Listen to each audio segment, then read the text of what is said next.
Hi, this is Pastor Rick. I'm glad you're with us today. Today, our key word is tempted. Now, no one wants to be honest about temptations. You know, sometimes it's really hard to look at somebody and say, you know, Reverend, I've been tempted lately. So we tend not to say it, but listen to what Proverbs says, a very honest verse about temptations. Here's what it says in Proverbs chapter 1, verse 10. My son, if sinners entice you, do not consent. If they say, come with us, let us lie in wait to shed blood, let us lurk secretly for the innocent without cause, don't hang with those people. Are you the kind of person who is facing temptations? And maybe those temptations are tied to people you love.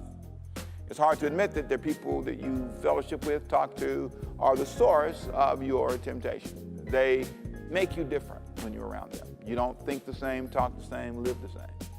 Are you pulled away to behaviors that you would never participate in if you were not around those people? It's so easy for you to get lost. You get lost in a world of, I like my friends, I care so much about my friends that I do what my friends say, no matter what I feel about my love for God. It's hard for a good person to admit that you are around people who don't make you better. They don't make you shine. They dull your anointing. They dull your testimony. They stop you from being what you were designed to be. You know, the word anointing is a word that means to pour oil upon. And it's almost as if when you're around certain people, you feel dry. There is no presence of God upon your life. You're almost ashamed of God, so you run. You're tempted to be something that God never wanted you to be. Are you bowing to temptations?